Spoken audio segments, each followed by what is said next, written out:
have gotten into Martinez Rangel's phone and found evidence that he was searching for ways to leave the country once his image was released to the media.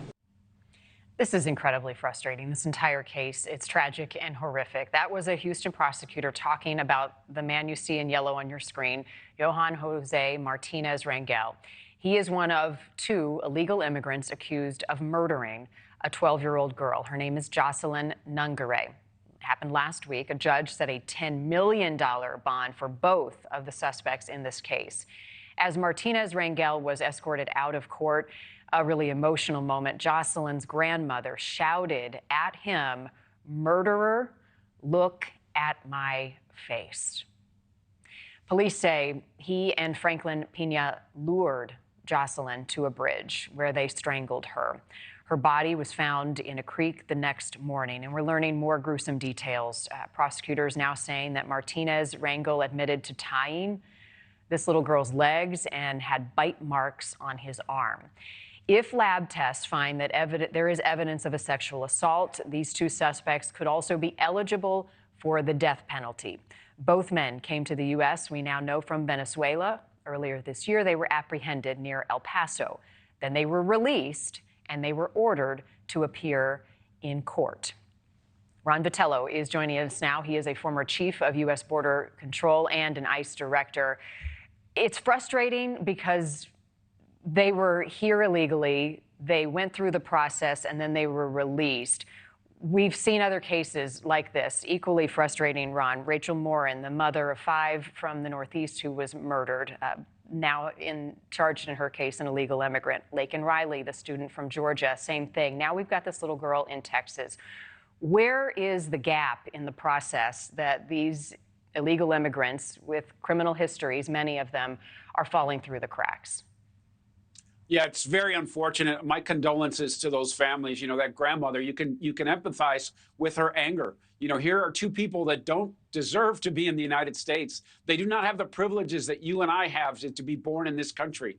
They came here illegally from a place, Venezuela, which most of us don't know anything about.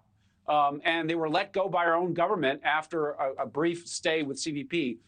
The gap that you talk about is, you know, those agents on the front line, they do the best they can with the tools that they've been given. So they have a database that includes any arrests that these 2 individuals would have had in the United States or in cooperating countries. If their fingerprints were on file with the FBI, those agents at the time would have known about it. But these are 2 people who are unknown to our own government, and we do not share, you know, criminal histories with the country of Venezuela. And so they were released at the border because of what? Because there's insufficient detention space to hold them. We don't have a repatriation agreement with Venezuela. And so the front line is forced to release them because this administration, the current administration, the Biden administration, has blown out all of the control levels we had at the border when they took over. And so men like this, animals like this, I use the term men loosely, are released into the country to go anywhere they want in the United States. These 2 animals ended up in Houston and took the life of this beautiful 12-year-old girl.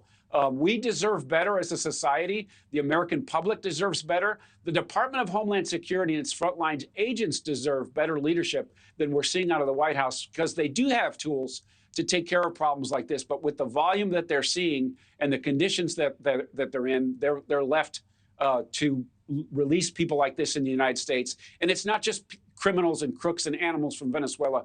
We had 70,000 Chinese nationals enter the United States. A significant number of them have been released into the United States. And this is just a symptom of the chaos that goes on at the border every single day. What is the threshold, Ron, excuse me, that some would be held, some would be detained, others would receive an ankle monitor or more regular detection, more than what these 2 individuals saw when they entered the country? What would it take for others to be more closely monitored because of the level of concern? Well, they have to have the resource. They have to have a place to put them in detention. There are restrictions about who can go in detention. If we can't remove you to Venezuela, then you're not likely to take up a bed in a detention center that ICE operates. But the threshold is public safety. If we knew these were criminals, or if they had a criminal record in the United States, if they were a threat to public safety for some other reason, something that the government knew about, then they could be held. regardless of whether they're from Venezuela, China, or some other place. Thank you for watching. Go to newsnationnow.com to find News Nation on your television provider. And don't forget to click the red subscribe button below to get more of News Nation's fact-driven, unbiased coverage.